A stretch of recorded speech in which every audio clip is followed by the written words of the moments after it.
guys, welcome to my channel. It's your girl Cassandra Olivia, and if you want to see how I created this makeup look, then continue watching. This look was inspired by one of my friends on Instagram, aka one of my friends in real life as well. I will tag her page and I will also put the inspiration somewhere here or here. But if you want to see how I got this beautiful makeup look, then be sure to like, comment, and subscribe and continue watching, and I will be sure to link everything that I'm using down below. So I always go in with the primer first. The reason being is because the more moisturized the skin looks, the better the makeup is going to look. If you have dry skin and you put makeup on top of that, it's just going to look super patchy, and that's not the look we're going for. So I'm just putting a generous amount. I'll hold this back just a little bit. Y'all know I got a big old forehead. I'm just applying this all over. Anywhere that I feel like I need a little bit more added moisture, I'll just let it sit for a minute. And I'm also going up under my chin as well. That is the MAC Prep and Prime. Then I'm also gonna go in and just set my face with a little bit of Fix Plus. How the Fix Plus looks now. I missed a little snap to the side, but she cute or whatever. Do a light mist. All right, my lips have been extra dry too, y'all. I apologize. Super dry. So I'm just going in right now with some Blistex. I'm just gonna pop that on there.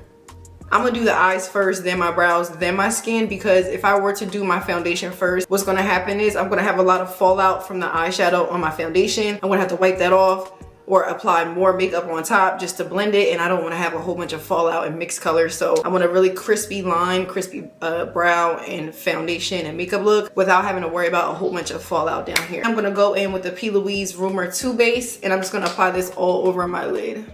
I'm gonna do one eye at a time just to kind of get a feel for how my makeup's gonna look. And I'm just using an old school foundation brush. I like this because it's big, it covers a big surface area, but it's also flat, and I can really pat that product versus swiping it. I'm just patting everything in, I'm not swiping back and forth. If you swipe it, sometimes it'll remove the product. The more you prep for this part, the better the eyeshadow is gonna look. This is what I have so far. We're gonna clean this up, do the rest of the face, and then I'm just gonna do this side. Hey guys, and welcome back. So for the rest of this video, I am going to just be doing a voiceover. My camera died like 3 different times, and for whatever reason, I could not find my extra SD cards and I could not find my extra battery. So with that being said, I end up having to do one eye off camera, and then I'm just coming on here showing you guys the other eye and what I'm doing. I am going in with this Juvia's Place palette. I do not remember the exact name of it, but I'll drop it down in the description box once I'm done this video. I already put my primer on my eye, have it nice and smooth. So now I'm just applying this pink all over. I'm gonna be sure to just tap this on, and I'm just gonna pack this color on, meaning that I'm gonna keep tapping into the color, adding little by little onto my lid until it's as dark as I want. And then I'm just gonna push it back and forth, kind of feather it out into the shape that I want.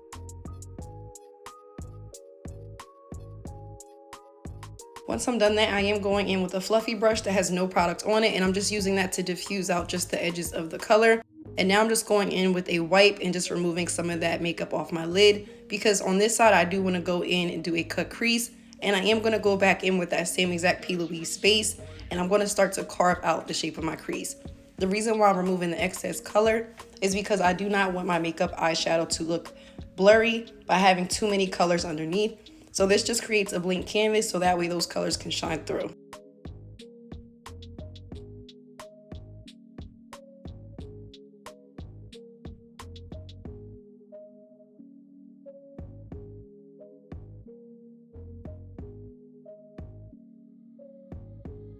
And again, I'm just using a concealer brush, and I'm just tapping ever so slightly, creating my shape. And then I'm just gonna go back in until it's a perfect crescent shape, and then just going in slightly just to clean up anything. If it's not perfect now, you don't have to worry about it. We're just gonna go in and create our rough draft now, and then we'll work on perfecting our shape later on in the tutorial.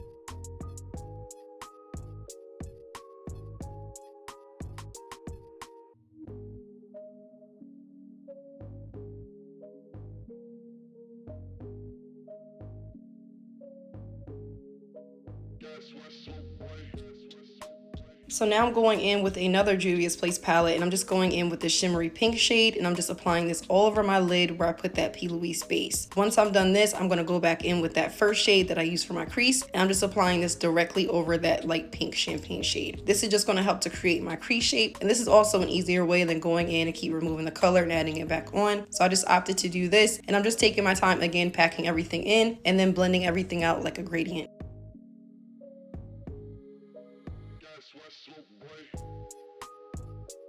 To make my crease extra crispy and sparkly, I am going to go in with some NYX glitter glue. I have not used glitter in probably 3 years, guys, doing makeup. It's probably been since the pandemic, if that. But I'm going in and I'm just applying this on the lid. And I'm just applying this just on that crease part. And I'm being sure to tap in little at a time of that glitter. And as you can see here, it's starting to make a nice shape. We'll go back in and clean that up, so do not worry. And now I'm just going in. I actually got these rhinestones off of Amazon. They're for doing nails, but I also decided to use these for doing my face, because this look had rhinestones and I did not have time to run out, and these were the perfect size. So I'm just going in with that same NYX glitter glue, and I'm just using the end of a spoolie, and I'm just applying each rhinestone one at a time. And what you see me doing here is just using my brush, just leveling everything off. It may look uneven to you guys, however, it was even to me in my view in the mirror on the side, so that's what mattered. And of course you can see it's even here. So now I'm going in with my foundation. This is the Il Makiage foundation in the shade 170. I'm typically shade 165, however I did go to Jamaica and I got quite a tan, so I am a darker shade right now. I'm just applying this all over, and I'm just going to be sure to blend everything out. Again, my camera died once I was done this part, so then I did go back in. I charged my camera, waited for my face to be done, and then I came back on. Like, I was so dedicated to get this tutorial out to you guys, because I had this on my mind for a couple days, and I'm like, I have to get this done. So I'm just using a Juvia's Place foundation brush. I'm blending everything out, just patting everything into my skin, not really dragging anything.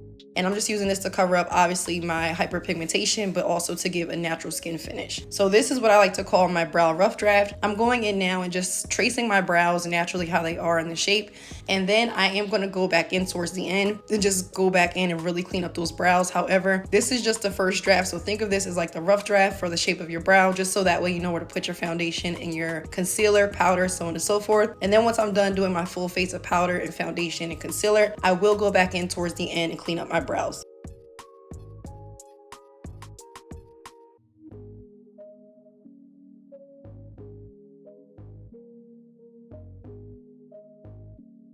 And also apply more brow where I may have wiped some brow off or some product. So I always go in at the end just to clean anything up and to add more product, just to make my brows a little darker without making them too dark or too harsh. I like to do this two-step process just because sometimes you'll do your brows to start off with, you'll do the whole face, and then the foundation and the powder will make the brows kind of disappear. So I do this first just to have a guideline, and then I will go back in towards the end and then just basically stamp those brows really back in how they need to be.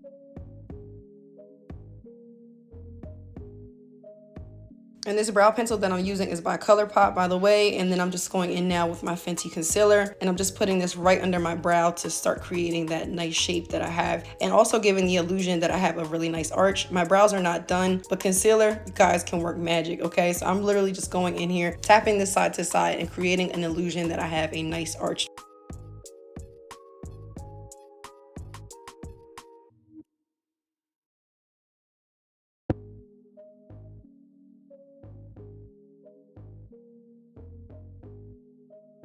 So now that the rough draft is done, I'm just going in applying that concealer all over my face, old school style, or new school, I guess, for you guys or whatever. But what am I saying? I'm just going in now and just applying that concealer all over. I'm just being sure to blend everything out. This did take a while. Halfway through, I did spray my face with the MAC Prep and Prime just to rehydrate the concealer to make for an easier blend. And now I'm just going in with the hazelnut, applying that all over my cheeks. And then after that, I am going to let the hazelnut powder bake. And I am going in with my Coco Naughty just around the perimeter of my head, just to bring back in some color and some shape. So think of this as I'm melting this into the prior color that is that lighter tan that's under my eyes and where my concealer is. And now I'm just going in and dusting everything away. I like to blend my powders in together just so that way it creates a softer blend and a gradient effect. And now I'm just going to go in one more time with that MAC Fix Plus just to set my face. Then we need to do my under eye, and then I also need to go in and add those brows back on. So this is that part I was talking about. I'm just going back in, reapplying my brows, making them a little bit darker, just cleaning up the shape, fixing any place where I might have taken off any product. And then after that, I am going to go in with my Inglot number 77 gel liner. I'm going to line the inner parts of my eye and my waterline, and then I'm also going to go underneath and add that pink shade underneath my waterline as well.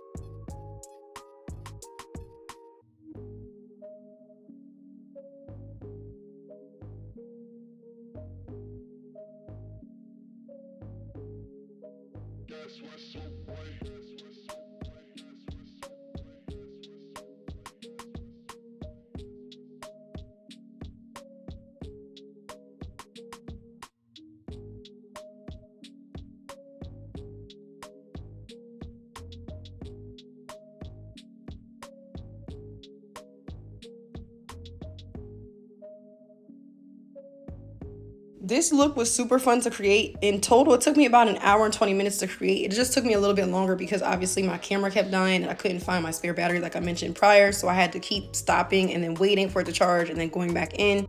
But here I'm just going in, I'm cleaning up that shape, just making sure my crease looks nice. And I am going in with the Beauty Blender as I'm doing my waterline, as to not make any fingerprints on my makeup and have any product come off. I like to do this as a little hack so that way I don't have to worry about having fingerprints in my face. And last but not least, I'm going in with my high profile beauty lashes.